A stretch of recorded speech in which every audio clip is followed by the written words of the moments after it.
Salut à tous, dans cette vidéo je vais répondre à une question qui est fréquemment posée, c'est par quoi commencer quand on n'est pas encore sur son terrain, soit parce qu'on est encore chez ses parents, parce qu'on est trop jeune, soit parce qu'on n'a pas encore la possibilité d'avoir du terrain pour des raisons financières ou autres. Bref, que peut-on faire pour s'avancer et éviter d'avoir cette frustration, cette sensation de perte de temps. La majorité de mes conseils vont être pour des gens qui prévoient à court ou moyen terme de changer de vie et d'avoir un terrain pour être autonome. Si vous pensez que vous allez rester toute votre vie en appartement ou en maison sans jardin, il va y avoir quelques pistes pour vous, mais une bonne moitié des conseils ne vous serviront à rien. Voilà, donc c'est vraiment surtout pour ceux qui comptent un jour changer de vie.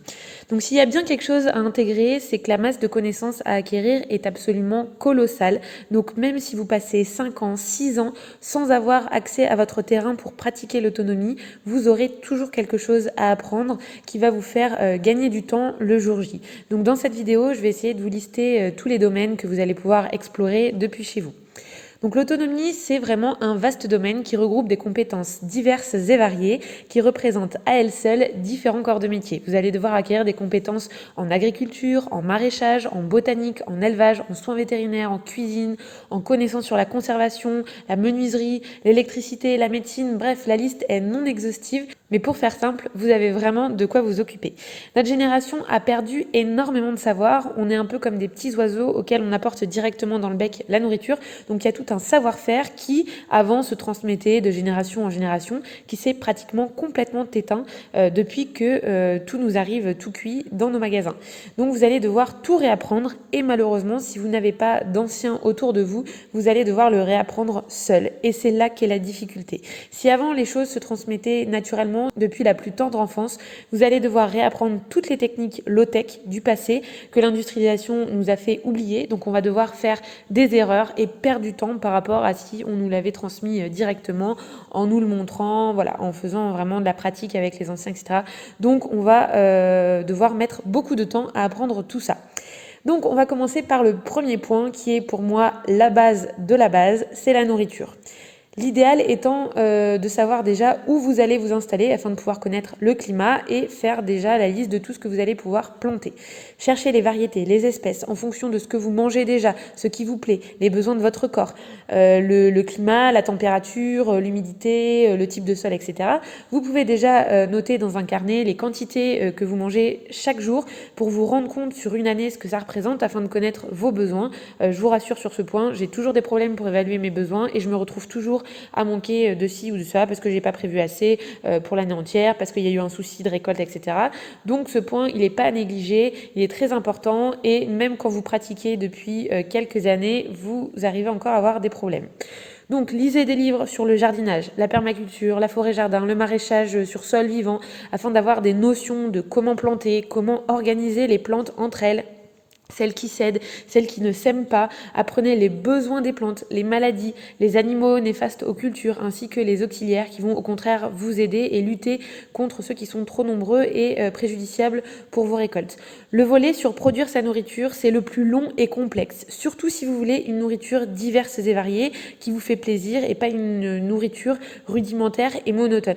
C'est pour ça que pour moi, le volet de nourriture, c'est la base. C'est pas l'électricité ou l'eau, parce que ça, l'eau, vous pouvez le faire quand même assez rapidement. L'électricité, vous prenez quelques panneaux solaires et voilà, je veux dire, ça c'est quand même quelque chose qui est facile et on a rapidement fait le tour. Le volet nourriture, il est tellement énorme entre l'élevage, la production, les récoltes, les transformations, etc. C'est ce volet-là où vous allez vraiment devoir vous concentrer dessus parce que vous allez faire tellement d'erreurs quand vous allez pratiquer que vous allez voir qu'en fait, il y a tellement de choses. Voilà, vous pouvez pas faire ça au dernier moment. Si vous mettez de côté la nourriture et que vous voulez commencer votre potager et tout au dernier moment, vous allez ramer parce que chaque année, en fait, là, ça fait 4 ans que j'ai plus ou moins commencé à cultiver.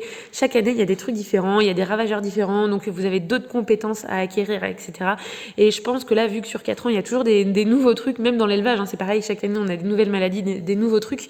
Donc, en fait, ces compétences-là, elles vont vraiment évoluer sur les années et c'est pas quelque chose que vous pouvez acquérir en une année, comme ça peut être le cas des panneaux photovoltaïques, aquatique ou de votre installation pour l'eau. C'est quelque chose qui est en perpétuel remaniement et où vous allez devoir en permanence acquérir des compétences. Vous pouvez pas le faire en claquant des doigts. Il y a vraiment trop de trucs. Donc vraiment, je vous conseille de vous concentrer dessus en priorité.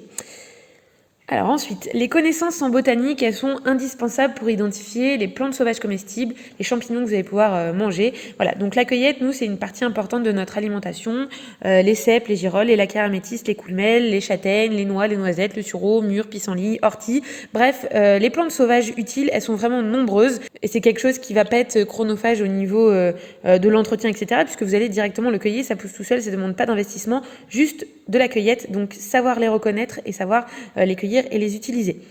Donc elles sont très nombreuses, donc il vous faut les connaître et sur ce point vous pouvez déjà faire des sorties en forêt publique pour vous entraîner et même récolter en respectant les règles en vigueur dans votre lieu de vie.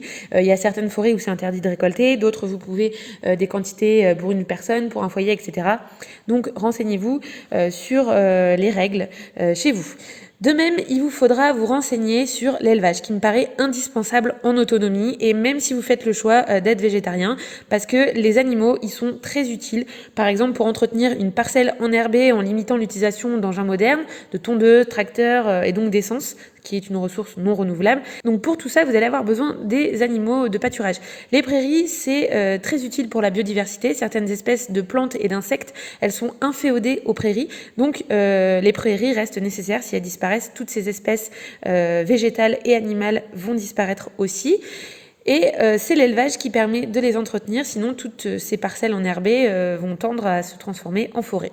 L'élevage apporte également un engrais organique par la fumure qu'ils produisent, qui va être utile soit pour votre potager, soit pour vos parcelles de céréales. Donc vous allez pouvoir chercher quelles espèces vous allez pouvoir choisir en fonction de vos besoins, familles nombreuses ou non. Si vous préférez des poules pondeuses, des poules pour leur viande, des poules juste pour leur faire des câlins et utiliser leur fiente pour votre potager. Bref, il va falloir définir vos besoins. Pensez également aux espèces locales qui sont adaptées à votre département et donc plus rustiques. Certaines espèces sont également réputées plus résistantes à certaines maladies. Il y a des poules naines par exemple qui volent mieux et qui donc s'échappent plus facilement des prédateurs, des renards, etc. Les vaches jersiaises par exemple sont une race qui produit énormément de lait, même quand elles mangent une nourriture pauvre. Donc si vous habitez dans une région où la prairie n'est pas de super bonne qualité, la jersiaise est la vache qu'il vous faut. D'ailleurs, c'est un petit gabarit qui, à mon sens, il est plus adapté en fait à un élevage familial. Elle est très sociable en plus et personnellement, pour vivre avec des limousines, je trouve que la jersiaise, elle est beaucoup moins dangereuse parce que beaucoup moins imposante. La jersiaise est aussi une race qui vèle facilement, c'est-à-dire qui accouche, donc relativement sans problème. Je vois par exemple pour les limousines de mon oncle, donc il surveille chaque naissance et souvent il est obligé d'intervenir, donc parfois il arrive à gérer seul, il a des espèces de forceps géants pour attraper le petit, etc. Des fois il le tourne, mais parfois il doit appeler le vétérinaire parce que c'est même quand même assez souvent qu'un veau est vraiment trop mal placé ou coincé et que lui il n'arrive pas à gérer ce souci-là. Donc c'est aussi quelque chose à prendre en compte parce que si la jersiaise elle arrive à faire sortir son petit sans encombre et sans intervention humaine, c'est plus intéressant en autonomie et surtout pour des gens pour qui c'est pas le métier. Donc ceci amène doucement au point suivant qui est les connaissances vétérinaires. Donc vous pouvez lire quelques livres sur les principales maladies qui existent chez les animaux, les symptômes, comment faire le diagnostic, quels soins à apporter, etc. Toujours aussi sur le thème de l'élevage, n'oubliez pas l'apiculture qui à elle seule est un domaine très très complexe et long à aborder. Vous pouvez d'ailleurs voir si dans votre ville il n'y a pas un rucher école qui va vous former. En général, soit c'est pas très cher, soit c'est gratuit si vous adhérez à l'association. Donc la formation elle dure environ 1 an à raison de un cours par semaine. Donc ça sera toujours ça de fait. De même, si vous voulez chasser, vous pouvez passer votre permis de chasse, comme ça vous l'avez déjà. Et pour la pêche, poissons, crustacés, etc., c'est aussi une compétence qui mérite quelques recherches en amont.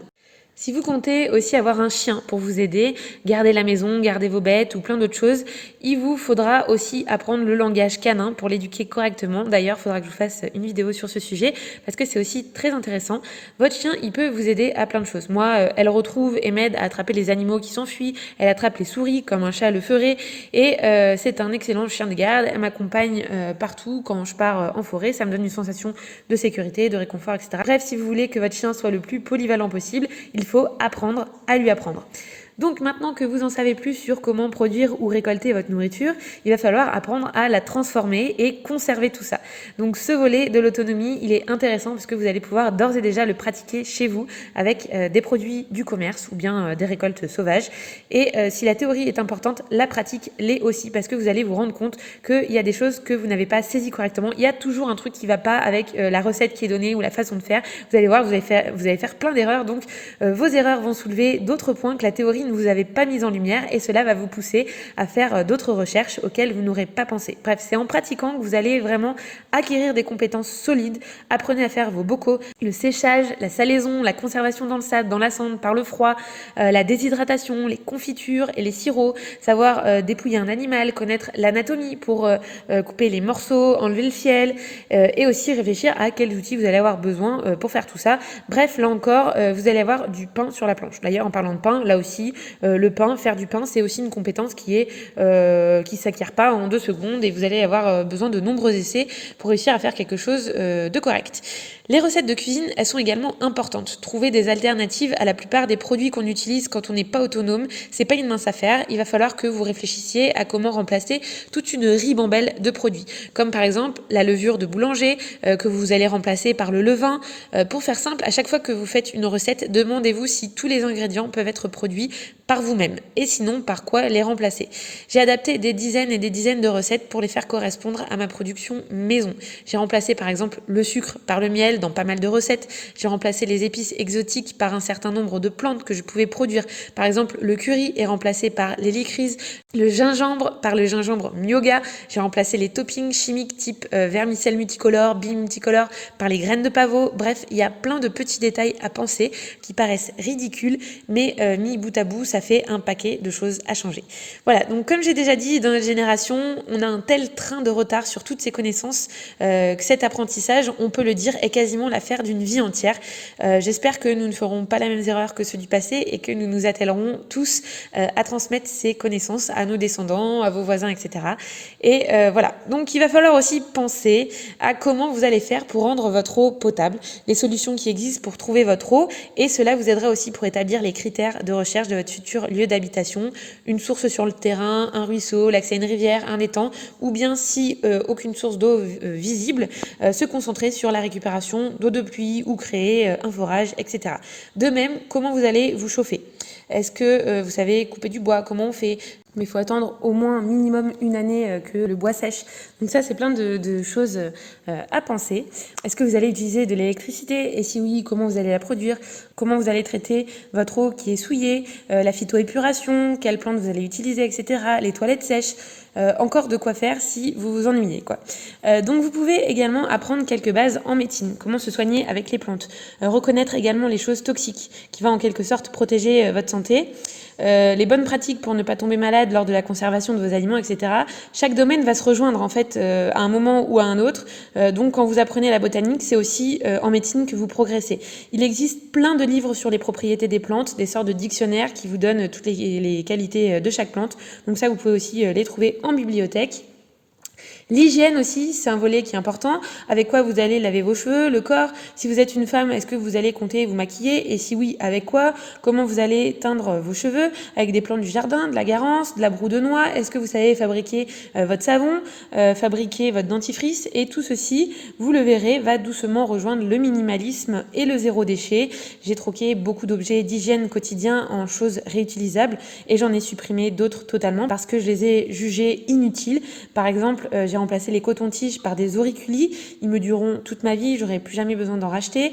Et j'ai supprimé totalement le fond de teint, le vernis qui sont devenus pour moi totalement inutiles et superficiels. Et bien d'autres produits, on en reparlera d'ailleurs sûrement sur la chaîne. Donc si vous allez vers une autonomie low-tech, vous allez devoir également dénicher des antiquités sur le Bon Coin ou en brocante pour ensuite les réparer. Vous allez donc devoir gagner aussi des compétences en restauration, réparation d'objets divers et variés, menuiserie, etc. Parfois des choses auxquelles vous n'aurez jamais prêté attention avant. Par exemple, quand j'ai restauré le moulin à café, jamais j'y aurais pensé avant. Donc j'ai aussi dans ma grange une Tarare. C'est une machine qui permet de trier le grain. En gros, si vous avez vu ma vidéo sur comment je fais ma moutarde, tout le tri que j'ai fait à la main, soufflé pour enlever les petits débris, etc., cette machine, elle le fait à l'aide d'un espèce de moulin ventilateur intégré, et tout ça manuel en fait, en tournant juste la manivelle, donc sans utiliser aucune ressource, et c'était surtout utilisé pour les céréales comme le blé par exemple. Voilà. J'ai aussi une balance romaine pour peser des poids lourds du style sac de blé, de pommes de terre.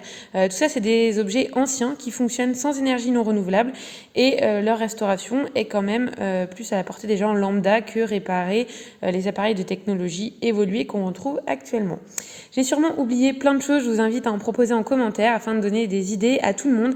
J'essaierai de les rajouter au fur et à mesure dans la barre d'infos de façon concise et organisée. Donc avec cette vidéo, tout cela va sûrement vous sembler peut-être décourageant face à la masse de choses à apprendre, mais on parle de connaissances qui vont vous prendre des années, donc ne vous inquiétez pas, vous allez y arriver petit à petit. Rome, c'est pas fait en un jour, votre autonomie complète ne le sera pas non plus.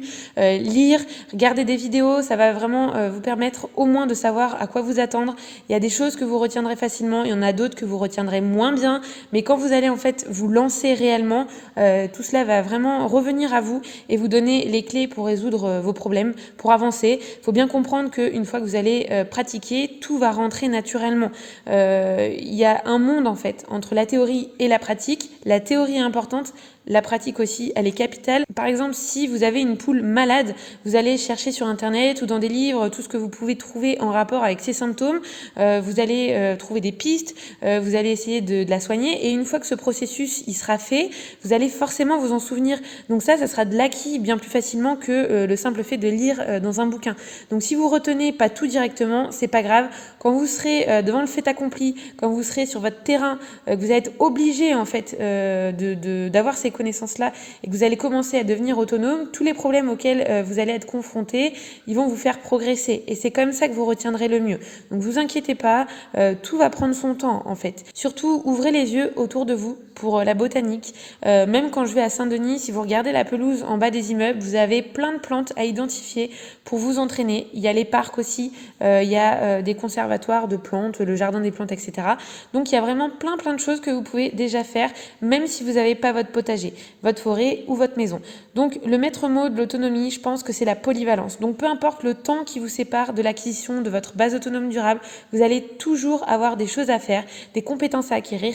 N'oubliez jamais que contrairement à ce que beaucoup de survivalistes pensent, la base de l'autonomie, c'est pas ses possessions, mais c'est ses connaissances. Vous pouvez avoir un stock de 100 kg de boîtes de sardines, un terrain de 10 hectares. Quand vos 100 kg de sardines ils vont être épuisés, vous ferez quoi? Si vos 10 hectares ils brûlent ou qu'il y a une bombe qui va dessus, vous allez faire quoi? Alors qu'avec vos connaissances, vous êtes capable n'importe où de reconstruire une vie durable, et même quand vous n'avez plus rien, que vous êtes dépossédé de toute monnaie d'échange, vous pourrez toujours échanger des ressources contre vos connaissances, vos compétences artisanales. Donc à tous ceux qui sont frustrés ou tristes pour une quelconque raison de ne pouvoir posséder une propriété autonome, sachez qu'il vous reste un moyen d'assurer vos arrières en cas d'effondrement, c'est la connaissance. Donc lisez, apprenez, et elle est là la clé.